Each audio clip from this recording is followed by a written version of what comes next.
Mesdames et messieurs, bonjour et bienvenue dans cette nouvelle édition d'information consacrée à l'actualité régionale et proposée par Nyon Région Télévision. Dans cette édition, nous prendrons la route du côté des Uns pour les championnats romans organisés par le Vélo Club Nyon. Nous irons aussi à Rolle et à Gland pour des projets de construction et de rénovation d'églises. Et nous ferons un petit détour du côté du marché hebdomadaire de la ville de Gland. Mais pour commencer, nous retrouvons Andrea Brasse-Lepeau, car l'événement de cette semaine, c'est l'inauguration officielle du parc zoologique de la Garenne. Et Andrea Brasse-Lepeau, vous êtes en compagnie du président du conseil de fondation, Roger Perrin. Bonjour à tous, c'est un jour un peu particulier pour le zoo de la Garenne vu que c'est l'inauguration officielle. Aujourd'hui je suis en compagnie de Roger Perrin, merci d'être avec nous. Bonjour à tous. C'est le seul jour de l'année où le zoo sera fermé. Le zoo a fait son inauguration pour le public il y a quelques jours. Comment ça s'est passé ? C'était formidable, c'est incroyable, on n'a jamais eu autant de monde. On ne savait plus où parquer. Il y en avait dans tout le village. Je crois que les gens étaient contents et surtout que même s'il y a beaucoup de monde, à l'intérieur du parc, c'est toujours agréable parce que le parc a été conçu justement pour qu'il y ait de l'espace autant pour les animaux que pour les visiteurs. En 1965, au début du zoo, on parlait d'une petite ménagerie. En quelques chiffres, le zoo, c'est plus de 28 000 mètres carrés, 16 collaborateurs. Et au total, le coût de l'opération, c'est 14,5 millions de francs.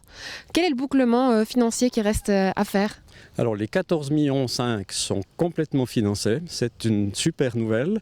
Donc nous partons avec le parc tel qu'il est là, complètement payé. Je profite de remercier tous ceux qui nous ont aidés à ce financement.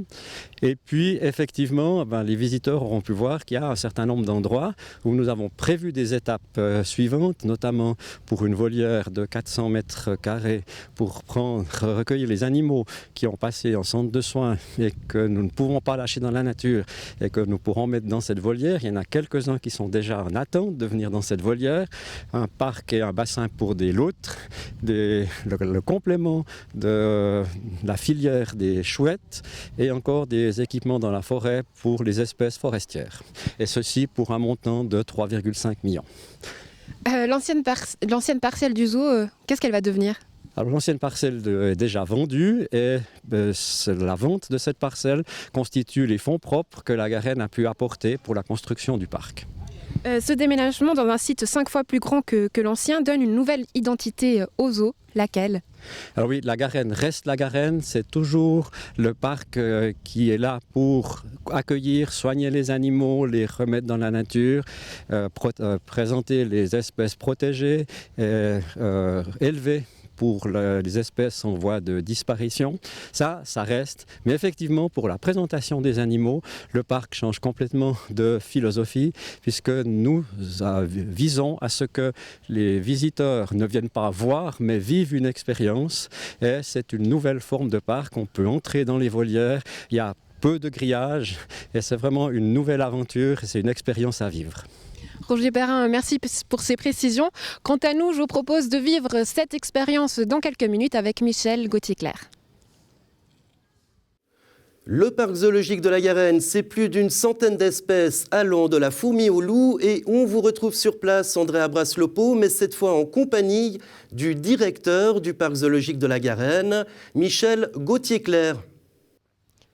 Michel Gauthier-Clair, on l'a entendu tout à l'heure avec Roger Perrin, votre inauguration a eu un franc succès. Comment est-ce qu'on peut expliquer ? C'est les fourmis en entrée de zoo qui attirent les visiteurs ? Je pense que c'est l'ensemble. On a à la fois les fourmis, et on a aussi les loups, les lynx. C'est aussi l'attrait de la nouveauté. Et tout le monde connaît la Garenne, l'ancienne Garenne. Là, c'est la nouvelle Garenne. Donc, je pense que tout le monde a envie de voir ce qu'on propose. Donc, la forme a beaucoup changé. Après, le fond est le même. On a les mêmes missions qu'avant. Quels sont les nouveaux animaux qu'on pourra découvrir ici ? Alors, il y a notamment les bouquetins, il y a aussi les ibis, mais on reste quand même sur la même idée qu'avant. On a à peu près le même nombre d'animaux, mais vraiment sur des surfaces et dans des volumes beaucoup plus importants. L'idée, c'est que ça soit mieux pour les animaux et aussi pour les visiteurs. Toundra, votre mascotte, est décédée il y a quelques jours. Qui est-ce qui sera là pour la remplacer du coup ? Alors toundra, effectivement, on a eu les résultats hier, c'était ce qu'on appelle un carcinome, c'est une tumeur. Alors on est déjà content qu'elle ait réussi à passer, qu'elle ait vu le nouveau parc, on lui avait fait un enclos spécialement pour elle, pour finir sa vie. Et puis on a un nouveau couple de lynx qui est prévu, donc on a déjà le mâle qui est présent, et puis la femelle qui va arriver dans les semaines à venir. Ils se sentent pas trop solitaires en attendant sa compagne? Donc les lynx, dans leur vie, sont solitaires en nature, contrairement aux loups qui ont besoin d'une vie sociale en groupe. Les lynx vivent seuls et ils se retrouvent seulement pour la période des amours. Donc c'est pas un problème pour un lynx d'être seul dans un enclos. Comment est-ce que les animaux ont vécu ce déménagement? Je crois que c'était difficile de prendre les loups. Comment ça s'est passé? Alors le déménagement des animaux, c'est vrai que pour nous c'était un grand défi, et puis on avait toujours la crainte dans ces moments-là qu'il y ait des animaux qui s'habituent mal.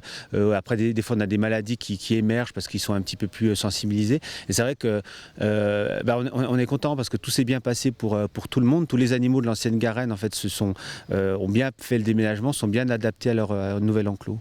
Pour les sangliers, c'était plus sportif, je crois. Voilà, après il y a des animaux, typiquement les sangliers, on voulait pas les endormir parce qu'on pouvait les attraper, mais effectivement pour les attraper, c'était assez compliqué, il fallait être 4 pour arriver à maîtriser le sanglier. Ouais.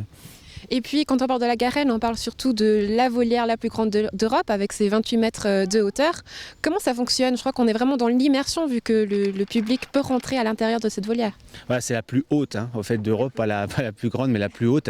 C'était l'idée en fait que les visiteurs puissent avoir le maximum du contact avec les animaux, j'entends du contact émotionnel, sans déranger les animaux. Donc c'est pour ça qu'on a des très grands volumes. Les visiteurs peuvent rentrer dedans et les animaux peuvent avoir une distance des visiteurs s'ils ont envie ou se rapprocher s'ils veulent. Et puis elle permettra aussi une réintroduction de certaines espèces. C'était ce qui était d'ailleurs souhaité par son fondateur. Exactement. Donc, une des missions de la Garenne, c'est la réintroduction de certaines espèces. Donc là, actuellement, la grande volière, elle est en une seule partie. Et puis, quand on attend un mâle de gypaète, et puis quand il risque d'être peut-être un peu jeune, ça va mettre quelques années peut-être pour qu'il se reproduise de nouveau avec la femelle qu'on a. Et là, on séparera en deux la volière. Il y en aura une partie qui sera juste pour les gypaètes, et puis la plus grande partie qui sera pour toutes les autres espèces. Pour terminer cette interview, une question peut-être plus personnelle. Quel est l'animal que vous rêveriez d'avoir ici au zoo? Ce qu'on aimerait, alors il y en a déjà qui sont prévus, par exemple, vous savez qu'on a des choses qu'on va rajouter au fur et à mesure, donc il y a les loutres, ça c'est quelque chose quand on aura les financements qu'on va rajouter, puis après quelque chose qui est absolument pas possible pour l'instant, mais c'est vrai que si on avait des ours bruns, on aurait à la fois les grandes espèces de Suisse qui sont loups, lynx et ours, quoi. Mais pour l'instant on n'a pas la place. Merci d'avoir répondu à nos questions. Merci à vous. À bientôt. À bientôt.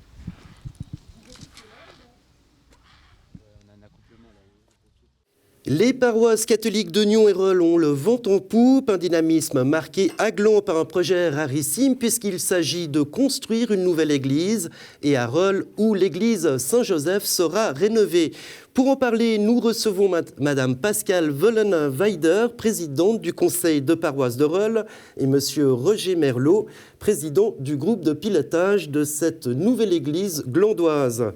Messieurs, vous avez fait le point sur cette chapelle actuelle catholique à Gland, énergivore, mal isolée, présentant des dégâts d'infiltration.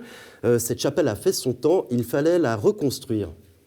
C'est exact. Il faut savoir que cette chapelle, en fait, était à l'origine un bâtiment qui se trouvait sur un chantier de montagne, sur le chantier du Mont Voisin. Dans les années 50, elle a été rachetée par la paroisse neuchâteloise de Beauseillon, qui en a fait une chapelle.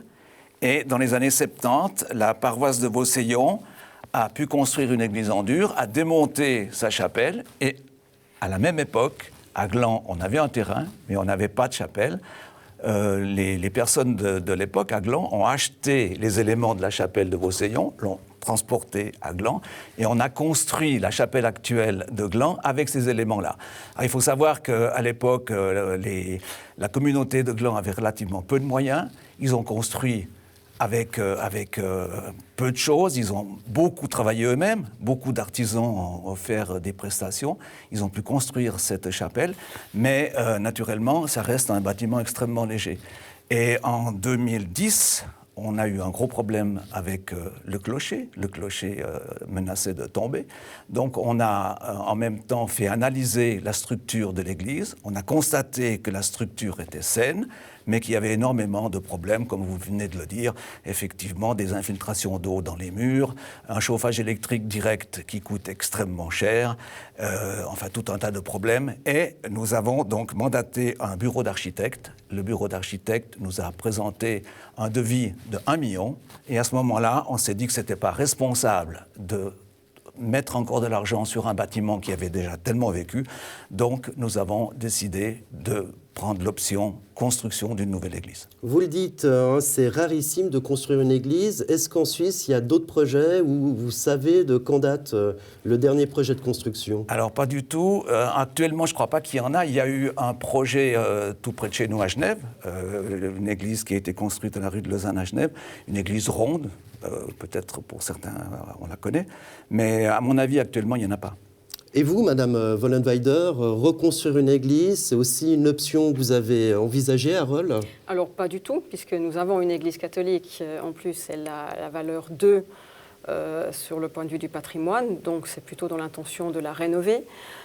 Nous faisons des rénovations, des travaux quand il y a des rénovations à faire. Mais c'est vrai que là, vu les travaux qui a eu lieu dans la rue Eldéal et dans la Grande Rue, c'est une église qui a été construite en 1843, donc elle n'a pas des fondations très profondes puisque nous sommes au bord du lac, donc elle a malheureusement énormément souffert. Donc là, la rénovation est vraiment nécessaire parce que l'église a quand même bougé et normalement ne devrait plus bouger maintenant.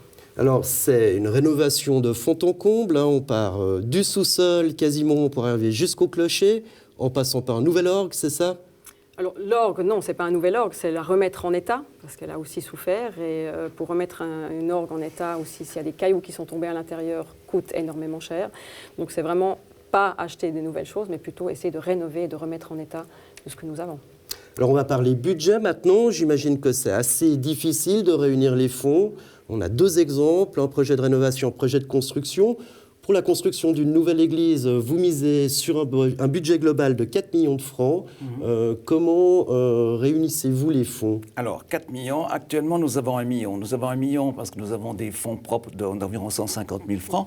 Et nous avons les 3 communes qui composent la communauté de Gland, c'est-à-dire Gland, Vic, Coinsin, vont participer financièrement à raison de 850 000 francs. Ça veut dire que nous avons actuellement 1 million sur les 4. Et nous cherchons actuellement 3 millions. Donc, alors, comment faire, justement? Vous avez des mécènes, ce sont les fidèles qui vont financer cette église? Alors, nous avons donc... Il va falloir faire passer un gros tronc à la fin ça va pas des être offices.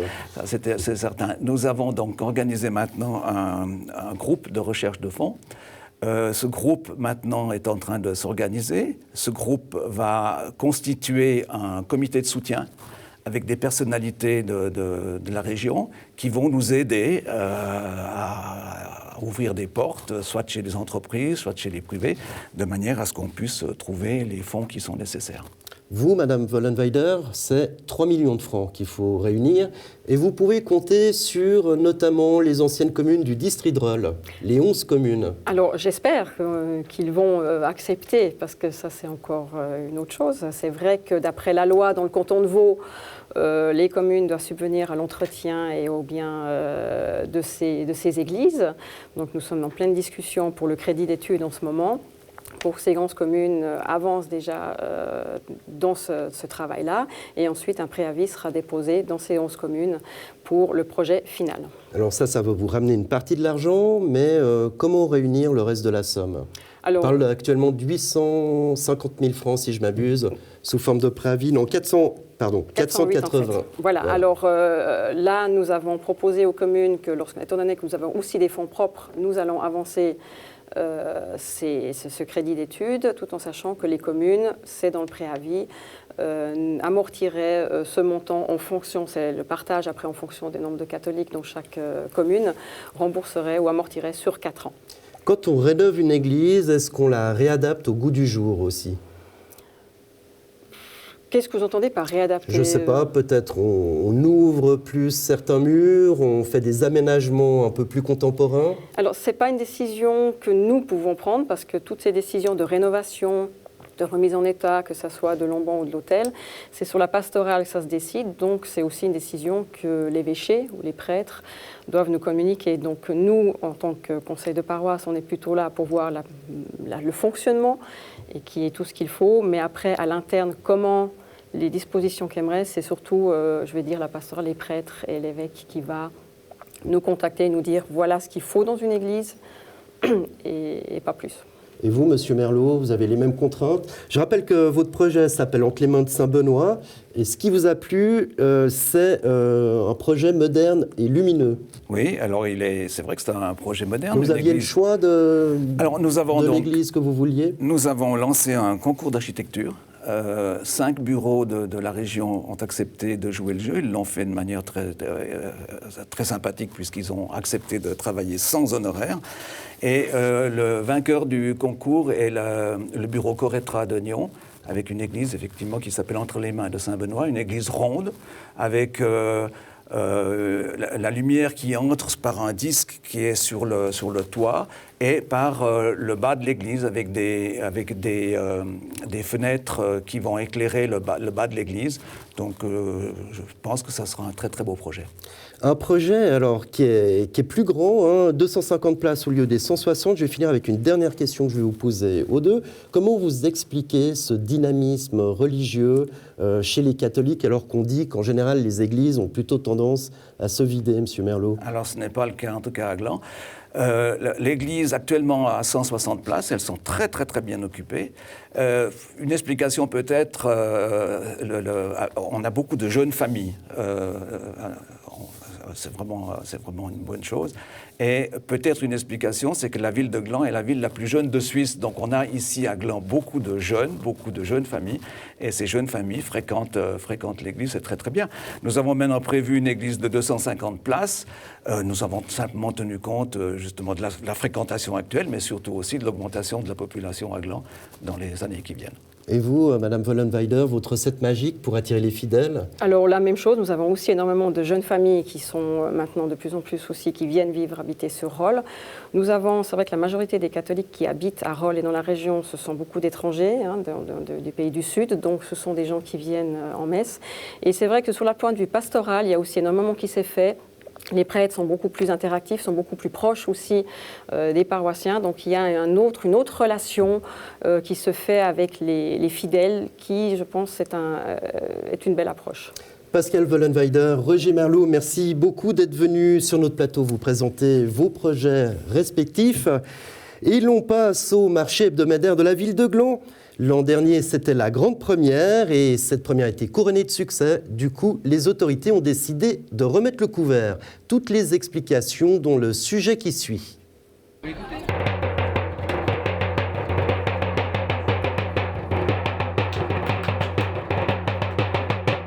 Avis à la population!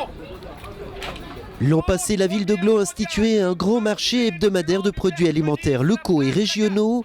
Une première année couronnée de succès. Ce marché est désormais devenu un incontournable de la vie glandoise. Effectivement, des gens qui retrouvaient des amis qu'ils n'avaient pas vus depuis longtemps alors qu'ils habitent dans la même ville. C'est vraiment un endroit qui permet aux gens de se retrouver et c'est quelque chose de magnifique de voir comme ça. Une réussite qui a permis aussi à la ville de Gland de retrouver une centralité géographique et sociale, et cela grâce à ce marché. On peut créer une centralité sur la ville de Gland, on va essayer de la développer et puis on va aussi essayer de le faire au fur et à mesure des prochaines années avec notamment Gare Sud où je pense qu'on va faire une plus grande place du marché et puis on va lui permettre de se développer pour vraiment créer quelque chose de très sympa et cette vraie centralité qui manque à Gland. Produits locaux, artisanaux de qualité et frais, ce marché est complété par un espace buvette aux manettes duquel se relaye chaque semaine en tournus un vigneron de Gland et de sa région. Effectivement, il y aura des viticulteurs de la région qui viennent. Pour nous, ces viticulteurs, ils peuvent venir puisqu'ils ont chacun une petite parcelle de vignes sur la commune de Gland et c'était un peu notre critère de sélection. Donc on reste vraiment dans ce concept de local. Les premiers essais avaient été concluants en 2015 et cette année, on remet le couvert. Chaque semaine, une animation particulière sera mise en place. On va commencer en musique pour le premier marché et puis ensuite il y aura aussi des événements pour les enfants, kids event. Il y aura des événements culinaires aussi où on pourra découvrir différents types de cuisine d'autres pays. Donc un petit événement nouveau à découvrir chaque mercredi. Comme les travaux de construction d'un nouveau passage sous voie et de rehaussement des quais de la gare ont débuté, ce marché sera placé au même endroit qu'en fin d'année passée, à savoir entre le Bulls Pub et la boulangerie Raphaël. Les horaires, eux, ne changent pas. La deuxième édition va commencer le mercredi 13 avec les horaires habituels que vous connaissez qui sont de 16h à 20h. Après une pause estivale bienvenue entre le 6 juillet et le 24 août, le marché reprendra ses droits jusqu'au 12 octobre. Toutes les informations sont à retrouver sur le site internet de la commune et sur la toute nouvelle page Facebook dédiée au marché de Gland. Ce week-end à Ézin auront lieu les championnats romans et des dizaines de coureurs cyclistes s'apprêtent à en découdre au guidon de leur petite traîne sur les routes du district. Pour en parler, nous recevons le président du Vélo Club Nyon, Jean-Paul Savary. Jean-Paul Savary, bonjour. Bonjour. Comment avez-vous été approché pour organiser ces championnats romans? Alors, les championnats romans sont théoriquement chaque année dans un canton différent. Et cette année, c'était le canton du Jura, théoriquement, qui devait les organiser. Et malheureusement, ils n'ont pas réussi à trouver sponsor et club pour l'organiser. Et on l'a pris au mois d'octobre au pied levé pour, disons qu'il y ait une certaine continuité, que les jeunes puissent quand même avoir un championnat roman. D'autant plus que vous avez une certaine expertise en ayant organisé certains championnats d'envergure. Oui, on a organisé les championnats suisses sur route en 2009. En 2011, on a fait les championnats suisses de la montagne. Et en 2014, on a fait les championnats d'Europe pour les moins de 23 ans et les juniors. Alors, ce week-end, ça se passera samedi et dimanche. Samedi, il y aura une course, ce sera le contre-la-montre, c'est ça? Voilà, et dimanche, une course en ligne. Expliquez-nous ce que sont ces deux compétitions. Alors, la course contre la montre, donc, c'est individuel. Ça veut dire que chaque coureur part, disons, toutes les 30 secondes ou toutes les minutes. Et c'est, disons, sur classé au temps, le meilleur temps, donc, chaque coureur. Ça sera un circuit d'environ 6 km 800 à courir 3 fois pour les élites et les amateurs, et puis 2 fois pour les cadets, les féminines juniors. Et puis maintenant, le dimanche, donc, c'est la course en ligne. Ça veut dire que tout le monde part en peloton, mais par catégorie. Ça veut dire qu'ils partent les élites. Les élites, les amateurs partent ensemble. Ensuite, ils partent les juniors, les féminines A, féminines B, ainsi de suite. Disons, ça fera 3 pelotons le dimanche pour la course en ligne. Alors, quelles seront les têtes d'affiche? Alors, disons, dans les têtes d'affiche en élite, nous avons Mercier, nous avons quand même Gaël Souter qui, disons, s'est qualifié il n'y a pas longtemps à Londres au championnat du monde pour les Jeux olympiques de Rio. Et puis, on a encore, disons, dans les juniors, on n'a pas beaucoup de têtes d'affiche parce qu'ils sont tous en Belgique. Les meilleurs juniors suisses sont en Belgique, en sélection nationale, donc...